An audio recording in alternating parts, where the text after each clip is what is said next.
மதியம் தான் எனக்கு உத்தரவு போட்டார்.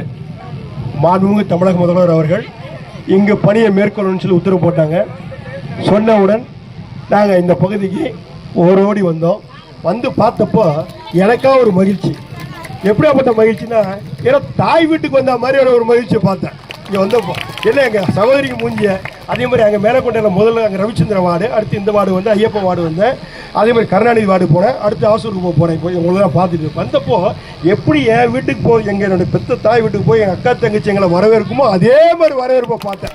ஆக இந்த வரவேற்பு பார்க்கும்போது என்ன தெரியுதுனாக்கா, இல்லம் தேடி முதல்வர் என்ற இடத்துல எல்லாரும் வீடு வீடாக போய் கொடுத்தப்போ அந்த இடத்துல வரவேற்பு இருந்தது. அந்த மாதிரியான வரவேற்பு முதல்ல பார்க்குறோம்.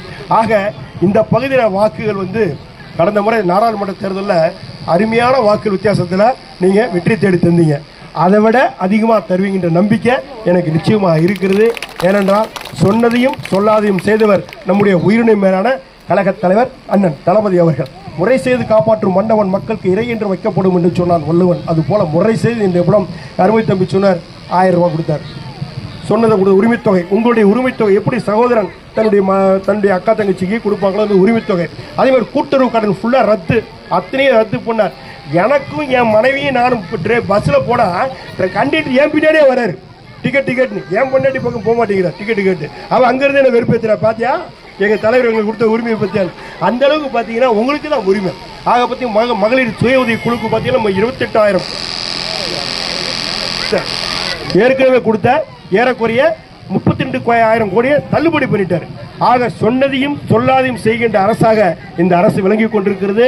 அதனுடைய இன்னைக்கு நம்முடைய அரசபையில் மாண்புமிகு அண்ணன் பொன்முடி அவர்கள் வழிகாட்டுதல அருமை நம்முடைய அன்பு சகோதரர் தெய்வ சிகாமணி இருக்காங்க.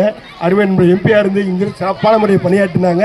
இருந்தாலும் அவங்களாம் நிச்சயமாக அவங்க இருந்து இந்த பகுதி மக்களுக்கு தேவையான அனைத்து அடிப்படைகளும் செய்து தருவாங்க. எங்கள்கிட்ட ஒப்படைச்சிருக்காங்க.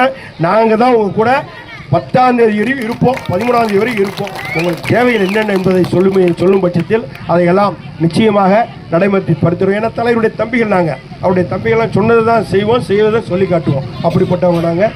ஆக மறந்து விடாமல் அனைவரும் உதயசூரியன் சின்னத்துக்கு நீங்களாம் வாக்களிக்க வேண்டுமாய் உங்களையெல்லாம் கேட்டுக்கொண்டு, மற்ற பகுதியோட இருக்கின்ற 248 பூத்தில் நம்முடைய பூத் இந்த பகுதியில் அதிக வாக்குகள் பெற்றது செய்தி தளபதியுடைய செவிக்கு செல்ல வேண்டும். அந்த அளவுக்கு நீங்களாம் வாக்களிக்க வேண்டும் என்று அன்பு சகோதரிகளாக கேட்டுக்கொண்டு, நான் இங்கே தான் இருப்பேன். யார் வீட்டில் கூப்பிட்டாலும் ஓசியில் டீயோ காப்பியோ சோறோ போட்டாலும் அதை சாப்பிடுவேன், கூழோ கொடுத்தாலும் குடிச்சிட்டு இங்கே தான் இருப்பேன். ஆகவே நாம் எல்லாம் இணைந்து அருமையான வாக்குகள் அதிக வாக்குகளை பெற்று தருவோம் என்று சிவா, அருமை தம்பி சிவா ஒரு ஆற்றல் மிக்க தம்பி. ஏறக்குறைய நான் அறிஞ்சு 40 வருஷமாக அந்த தம்பியை பார்க்குறேன். இந்த இயக்கத்தில் தன்னை முழுமையாக அர்ப்பணித்துக் கொண்ட விவசாய குடும்பத்தை சேர்ந்தவர். கழகத் தலைவர் கலைஞர் அவர்கள் அடையாளம் காட்டப்பட்டு அன்றைய தினம் பார்த்தீங்கன்னா நடந்த போராட்டம் ஆர்ப்பாட்டம் எல்லாத்திலையும் தன்னை முதன்மைப்படுத்தி கொண்டவர். தமிழகம் முழுவதும் தன் கால் பதிக்காத இடம் என்று சொல்லுவது தலை சிறந்த தலைமை பேச்சாளர்.